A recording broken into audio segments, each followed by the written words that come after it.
Today I'm going to introduce Student Podcasting Part 2.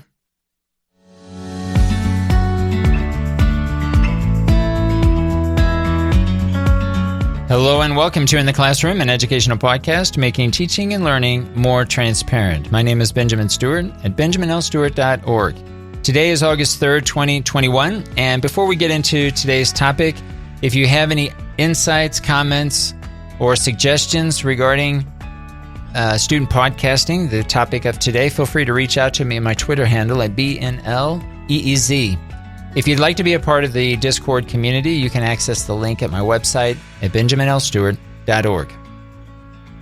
Today I want to talk about student podcasting, and this is actually a second episode. Yesterday I created one very similar as well, but specifically for students who are taking Prope, specifically a course in listening and speaking. They will also be doing a student podcast. So much of what I talk about today will be repeated here in today's podcast, but I want to reach out to those who are in first semester who are taking Communicative Abilities in English 1 and provide you a general overview of podcasting and what we're going to be doing this semester. For those of you who had me in Prope a year ago, a lot of this will sound familiar. So let's get into it. The first thing I'd like to discuss here, the first requirement to think about when you are doing your weekly podcast is I'm going to ask everyone to speak a minimum of 8 to 10 minutes. Now, if you want to speak longer, that's fine. I would say no longer probably than 60 minutes would be plenty for a weekly podcast, but please speak at least 8 to 10 minutes each week as you create each of your episodes.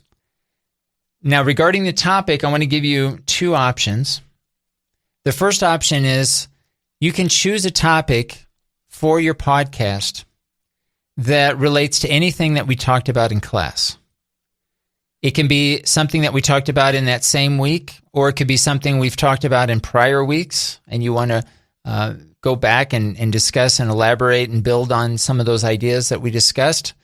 This is one option. And in your discussion, you can obviously describe maybe and explain certain topics that we talked about in class, but you can also offer a reflection about those topics. So it's up to you to what degree you would like your podcast to be reflective in nature, or do you want it to be more descriptive or explanatory? Think about even cause and effect, what kind of relationships that you want to bring into your discussion. Maybe you want to compare and contrast certain topics. So you have a lot of different options there, but your first overall option in terms of the topic that you want to talk about in each of your episodes, you can draw on your experiences from our class. The second option is choosing a serial podcast, and this is very similar to what you did in Prope, again, those of you who had me in Prope, where you choose one central topic, one general theme, and you build on that same theme throughout the semester or throughout all of your episodes. All right, so you can choose option 1 or option 2. I would suggest making a decision from the beginning as to which one you want to do, and try to stick to that throughout the semester. Remember that each of your podcasts, regardless if you choose option 1 or 2, you want to make sure that you include an introduction. You're going to have a body of your episode, and then you'll have a conclusion to finish. So in the introduction, you'll probably want to hook the audience. You'll probably want to include a podcast, the name of your podcast, maybe your own name, a tagline, the date, and probably the key points of your episode. You want to bring all of that into the introduction. Now, the order in which you present this information isn't entirely up to you. I would suggest that you check out a few of your favorite podcasts and use those as a model to get some ideas, to see how other podcasts organize their introduction to begin their podcast, and then you follow a similar organizational pattern. But there's a level of flexibility in how you want to present this different information. Then you want to present the body of your podcast, thinking very carefully of the organization. Now, your podcast should not be read from a text, okay? This is something that you need to create on the spot, but you will want to prepare for what you want to talk about. Maybe a simple outline would be the best way to do that, or perhaps some kind of graphic organizer for you to get a visual representation of certain key points that you want to develop throughout your podcast. Finally, you want to finish with a conclusion, which probably will include thanking the audience and some kind of closing statement. Okay, some way to finalize the episode. In some cases, if you know what you're going to be talking about in the next episode, in the next weekly episode, you could also tell the audience what the next topic is going to be for the next week. Okay, so I would say that would be optional depending on how far in advance you're planning your episodes. That would be an option. But you do want to make sure that you have a good closing statement for finalizing your episode.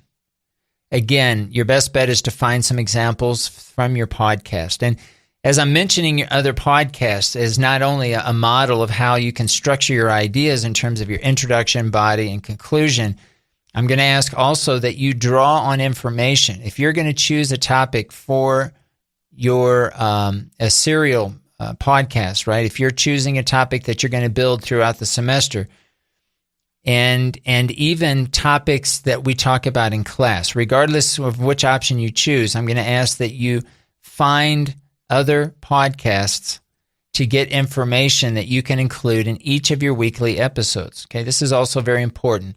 This is not only a speaking exercise, but it's also a way for you to find some of your favorite podcasts and get information, and then bring that information into your own podcast, offering your own interpretation, offering and explaining perhaps how you feel about that information, those topics, and bring that into your episodes. So try to think of three things, the following three things when you're developing and getting this information from an outside source, from other podcasts.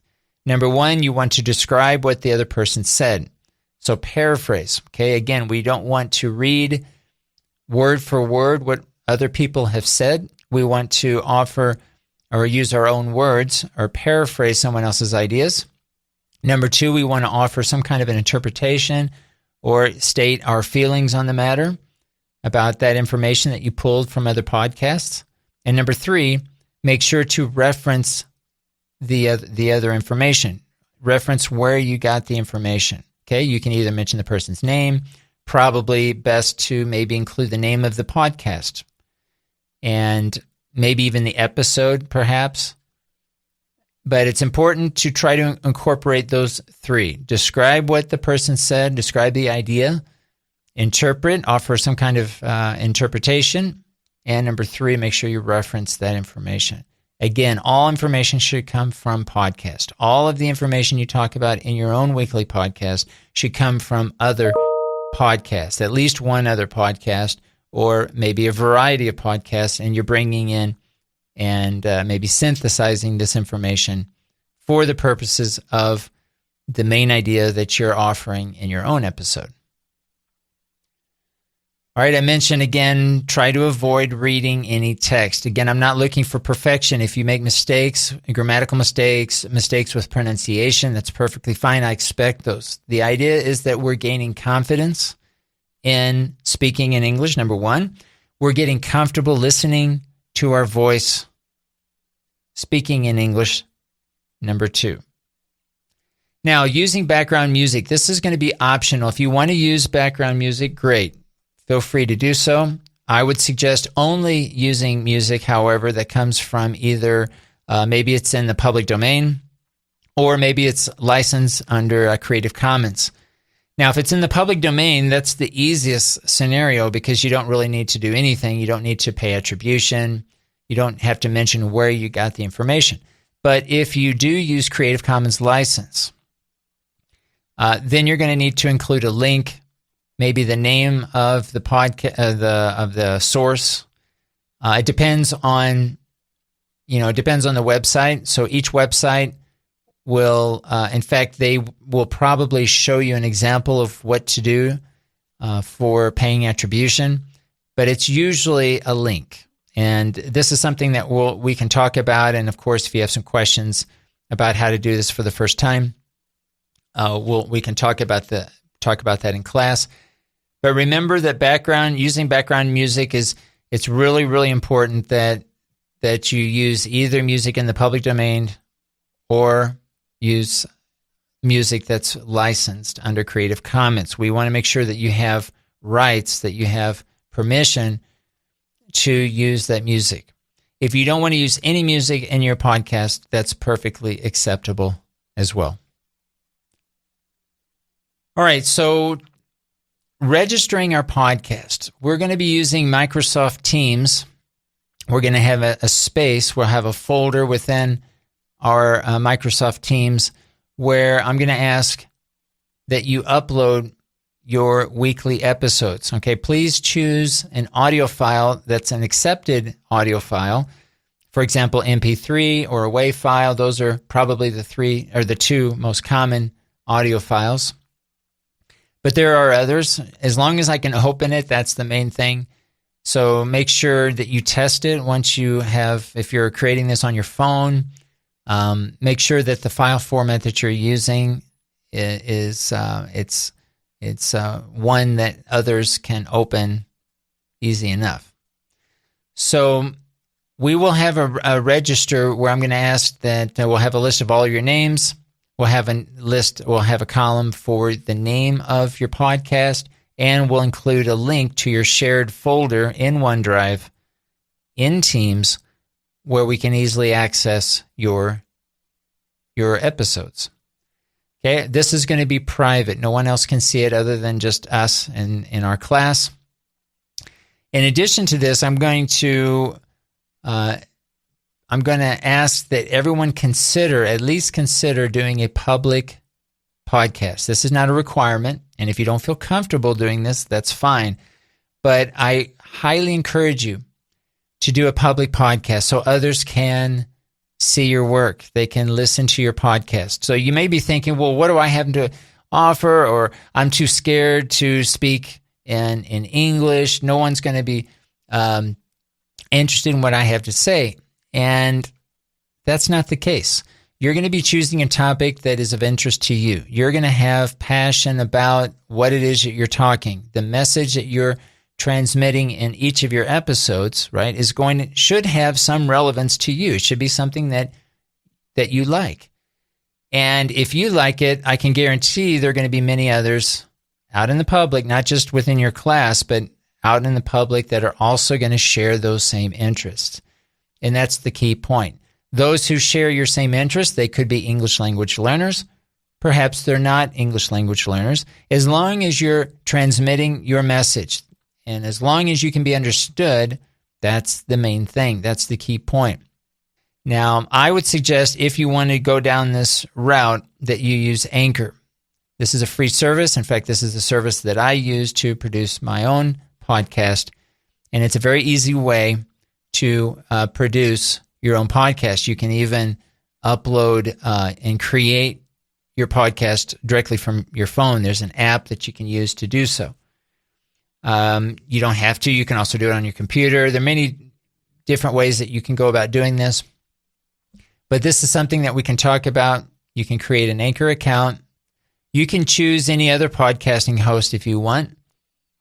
But if you choose to do a public podcast, then I'm going to ask that you also include a public URL in our register. Okay, so you'll have, again, your name, the name of your podcast. We'll have the OneDrive URL that's private. And then if you choose to do a public podcast, then we'll have a public URL in that register, basically a list of all of the different podcasts so that we can all enjoy each other's podcasts. And we'll be doing other extended activities involving our own podcast throughout the semester. Today, I just want to provide this overview. I know this is a lot of information, and we'll be talking about this, of course, in class. We'll be seeing each other, talking on a daily basis, and we'll be spending a lot of the first week getting into our podcasting experience so that we can kind of get our heads around what we want to do for the rest of the semester. Of course, if you have any questions or concerns about creating your podcast, feel free to reach out to me via Microsoft Teams. Just send me a private chat, and that's the easiest way to send me your questions, those of you who are enrolled in communicative abilities in English. Okay, so I think we'll stop there. I look forward to hearing your podcast. This has been In the Classroom, an educational podcast making teaching and learning more transparent. Thanks for listening.